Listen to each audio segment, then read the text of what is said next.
একজন ইমাম সাহেব আপনাদের এলাকায় মসজিদে যারা আছে তারা ডিউটি করে দৈনিক কয় ঘন্টা? বলেন, সত্য কথা বলেন। সরকারি বেসরকারি ডিউটি 8 ঘন্টা, বেতন নিম্নে 20,000। এরপরে টেবিলের নিচে কত কিছু আছে। আর একজন আলেম আপনাদের এলাকার মসজিদের ডিউটি করে 24 ঘন্টা, বেতন দেন কত নিম্নে? বলেন 5,000। তাও কিন্তু ঠিক মতো মাসে মাসে দেওয়া হয় না। আল্লাহ বিবেক দিছে, পশুরে বিবেক দেয় না, মানুষকে দিছে। চিন্তা করেন, এর থেকে জুলুম জমিন আর কি হতে পারে? 24 ঘন্টা খাটাইয়া 5,000 টাকা বেতন, এর থেকে জুলুম আর কি হতে পারে? বিবেকের বলে এর থেকে জুলুম আর কি হবে? এরপরও মাসে মাসে দেয় না। আবার হুজুরের রিমান্ডের মধ্যে রাখে। জোহরের নামাজে না থাকলে রিক্সা ড্রাইভারও ধমক দেয়, হুজুর কে ছিলেন কই? হুজুর কয় কে তুমি? আমি রিক্সা চালাই। এত মাস্তানি কেন? 5 টাকা বেতন দেই। সেই বাহাদুরি করি। সভাপতি দেয় কত? 100। সেক্রেটারির বেতন মসজিদে দেয় কত? মাসে 50। আগামী জুমায় এই বয়ানগুলো কোন ইমাম সাহেব করুক না টেকনাফের উখিয়ায়, কমিটি বলবে 1 মাসের জন্য বাড়িতে যাও ছুটি। ঠিক নেই কেন?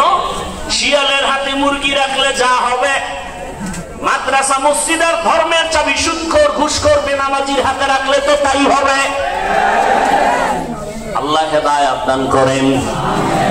এই উলামায়ে কেরাম, এই যে এত 5,000 টাকা বেতন ছেলে মেয়ে নাই হুজুরের, না তোমরা সে তো বেশি, তোমরা তো ট্যাবলেট খেয়ে কমাও।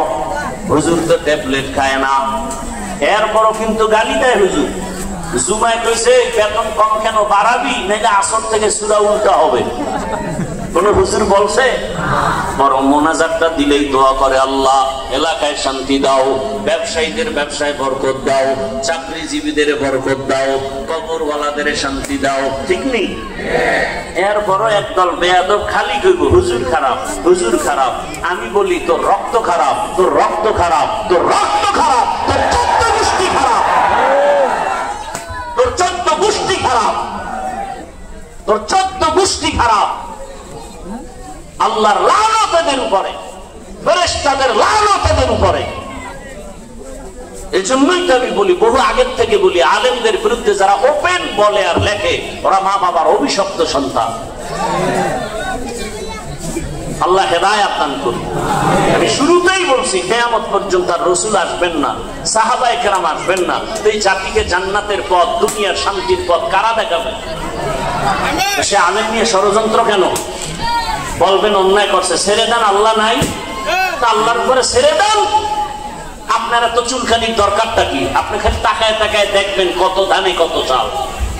সীমা লঙ্ঘন করলে খোদার গজবে আলেমও শেষ হয়ে যায়। আপনি আঙ্গুল দিয়া চুলখান কেন? আল্লাহর উপরে ছেড়ে দেন। সীমা লঙ্ঘন করলে তো বিচার দুনিয়ায় হবে, রাসূলের হাদিস। আপনি এত চেঁচামেচি করে বিরোধিতা করে শুধু শুধু কবিরা গুনাহ আপনার আমল নামায় টেনে নেন কেন? ছেড়ে দেন আল্লাহর হাতে। আল্লাহ হেদায়েত দান করুন। তো ইবাদতের জন্য আল্লাহ বানাইলেন, রাসূলের আদর্শ মতো ইবাদত করো। ও আমার যুবক বাবারা, আপনার মতো কত যুবক স্কুল কলেজে পড়িয়াও নামাজ পড়ে নাই? বলেন না কেন? আপনি একটু নিজের বিবেকটাকে জিজ্ঞাসা করেন, আপনি কেন পারেন না?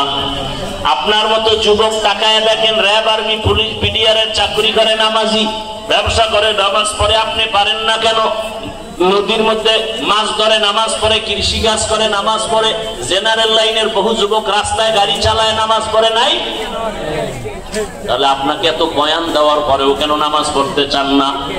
কি বুঝছেন যে আমরা ভুলের মধ্যে আছি? তাহলে কোরআনের ভুল বের করে দেন, এখন দাড়ি কেটে ফেলবো, নামাজ রোজা বাদ দিয়ে সব কোরআন জ্বালায় দিব। কারণ আমাদের সবকিছুর মূল কি?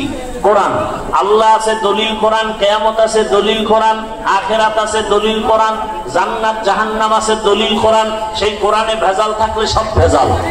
ইবাদত বাদ, এখন দাড়ি কেটে ফেলবো।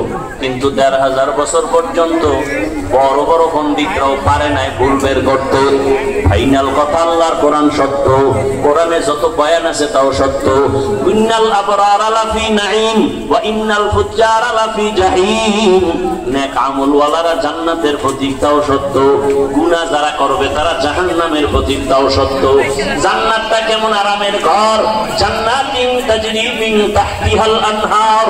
আবার জাহান্নামটা কেমন ভয়ঙ্কর গুনাহগারের জন্য আল্লাহ তাআলা তারও বয়ান করেছেন। আল্লাতী তাতলিউ আলাল আফইদা, জাহান্নাম এত বড় ভয়ঙ্কর, একটু আগুনের বাতাস লাগা মাত্র কলিজা পর্যন্ত পুড়িয়া যাবে। আরে আবু বকরের মতো জান্নাত